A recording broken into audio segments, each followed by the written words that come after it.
আসসালামু আলাইকুম। আশা করি সবাই ভালো আছেন। ডিজিটাল ডিভাইসের পক্ষ থেকে আমি শাহিন আছি আপনাদের সাথে। তো দেখতে পাচ্ছেন আছি ব্রয়লারের ফার্মের ভিতরে। আজকের ডেটটা হচ্ছে কত 24 ফেব্রুয়ারি 2026। 24 ফেব্রুয়ারি 2026 মূলত রমজান মাসের আজকে 5-6 দিন হবে।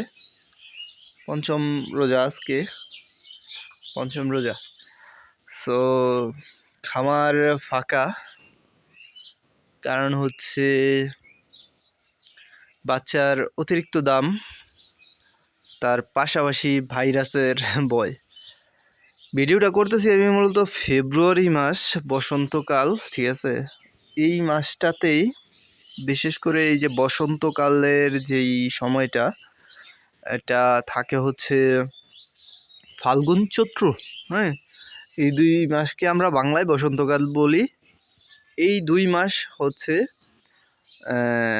যত মুরগি আছে, মনে করেন পাখি জাতীয় প্রাণী আছে, এখন ওটা হতে পারে বিভিন্ন জাতের পাখি, মনে করেন যে ব্রয়লার, তারপরে এই তিতির, ফাউমি, এই কক, সোনালি, হ্যাঁ, অনেক জাতের পাখি তো আছে। আপনারা যারা ফার্মিং রিলেটেড তারা জানেন, সব পাখি কিন্তু এই একটা রিস্কের মধ্যে আছে। আমার গ্রামের বিশেষ করে আমার নিজের যে দেশি মুরগিগুলো আছে, ঠিক আছে, একটাও টিকে নেই, সব কিন্তু মারা গেছে ভাইরাসের কারণে।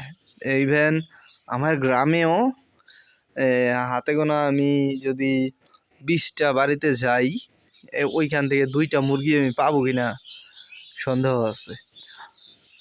সো এই হচ্ছে বর্তমান পরিস্থিতি। ভাইরাস, মূলত ভাইরাসটা হচ্ছে ব্লাড ফ্লু, আর যেটার কার্যকর ভ্যাকসিন এখনও বাংলাদেশে নাই।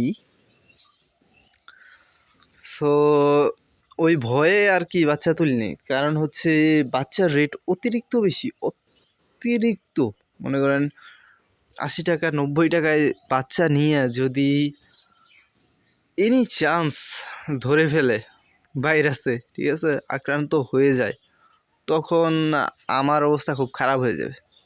কারণ হচ্ছে আপনারা জানেন আমার পুঁজিবারটা নাই, আমি বাকিতে মুরগি পালন করি, ঠিক আছে। ডিলারের কাছ থেকে অল্প টাকা দেই, বাচ্চার জন্য কিছু টাকা দিতে পারি, ফিড পুরোটা নগদ খাওয়াতে পারি না, এই কারণে আর কি আমি রিস্কের দিকে যাইনি। সো আপনারা অনেকেই আমার ভিডিও দেখেন রেগুলার, জানতে চান যে আমি কিভাবে মুরগি পালন করি, কোন সময় কি ওষুধ দিই। আপনারা দেখেন আমার মুরগিতে কি পরিমাণ লাভ হয়, আমি শেয়ার করি। আমার মুরগির কি পরিস্থিতি, সব কিছুই আমি আপনাদের সাথে শেয়ার করি, হ্যাঁ। গত 1 মাসে আমি লাস্ট একটা বেচ বিক্রি করছি। ওই বেচে আমি মুরগি বিক্রির ভিডিওটা দিতে পারিনি, কারণ হচ্ছে আমার ফোনটা নষ্ট হয়ে গেছিলো, হ্যাঁ, এই কারণে আমি মুরগি বিক্রির ভিডিওটা দিতে পারিনি। আর ঘর রেডি রাখছি, একবারে পরিষ্কার করে রাখছি, জাস্ট ব্রুডারগুলা ধুয়েই আবার দেখি বাচ্চার দাম যদি নিয়ন্ত্রণের ভিতরে আসে, নাগালের ভিতরে আসে, তখন বাচ্চা নিয়ে নিব। এখন আজকে 24 ফেব্রুয়ারি, বাচ্চার দাম হচ্ছে আপনার 50 থেকে 55 টাকা, হ্যাঁ। এটা মনে করেন অ্যাভারেজ, সব কোম্পানির অ্যাভারেজ আর কি বললাম, 50 থেকে 55 টাকা। আর বি বাচ্চার রেট একটু কম আছে, ওইটা 45 টাকা হবে। আর যে বড় মুরগি যেটা আছে, রেডি মুরগি, যেটা মাংসের জন্য রেডি, ওইটা বড় সাইজটা যদি 2 কেজি প্লাস হয় তাহলে 50 থেকে 55। আর ছোটোগুলার একটু দাম বর্তমানে রমজানের টাইমে একটু কম আছে। তো যেটা আমরা গিরিল সাইজটা বিক্রি করি, ওইটা আবার কিছুদিন পরে বাইরে যাবে, যখন হোটেলগুলা আবার পুরো দমে চালু হবে, তখন আর কি গিরিল সাইজটা আবার চালু হয়ে যাবে। সো যেহেতু গিরিলও বিক্রি করতে একটু সমস্যা এই রমজান মাসে, ভাইরাসের চাপও বেশি, বাচ্চার দামও বেশি, অতিরিক্ত রিস্ক হয়ে যায় আমার জন্য। এই কারণে আমি আমার 12 জানুয়ারি 2026 আমি মুরগি লাস্ট বিক্রি করছি।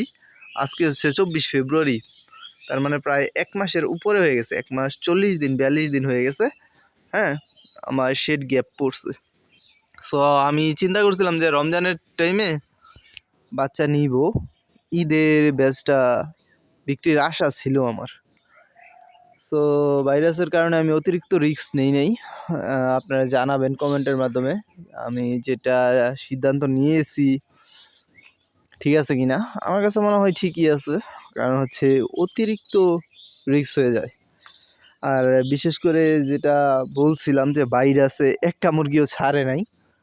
আর আমার পাশেই আমার গ্রামেই এমন অনেকগুলা খামার আছে, 1টা 2টা 5টা হবে খামার, যেগুলা ভাইরাসে অলরেডি আক্রান্ত হয়ে গেছে। সো এই ঘরের লিটার এখন রয়েছে, লাইট একটা জ্বলতেছে। তো এই ঘরটা দেখি কালকে পরিষ্কার করব। তো আমি মূলত করি কি, একটা ঘর যেটা আমি ব্রুডার করি, এই ঘরটা আমি সবার আগে পরিষ্কার করে ফেলি। মুরগি আমি বিক্রি করছি 1 দিন 2 দিনের ভিতরেই আমি চেষ্টা করি এই ঘরটা পরিষ্কার করে এই ঘরে জীবাণুনাশক স্প্রে করে দিতে। তারপরে আস্তে আস্তে রিল্যাক্সে আমি এই পাশের ঘরটা পরিষ্কার করি। সো এই পাশের ঘরটাও পরিষ্কার করে ফেলতাম, নানান কাজের ঝামেলায় করতে পারি না। আর যেহেতু বাচ্চা নিতেছি না, এই কারণে কাজের প্যারাও নেই। সো ভিডিওটা ভালো লাগলে অবশ্যই চ্যানেলটাকে সাবস্ক্রাইব করবেন, ভিডিওটা ভালো লাগলে লাইক করবেন, কমেন্ট করবেন, শেয়ার করবেন। আর যারা যারা আমার ভিডিও দেখছেন আর এই ভিডিওটা শেষ পর্যন্ত দেখছেন, অসংখ্য ধন্যবাদ।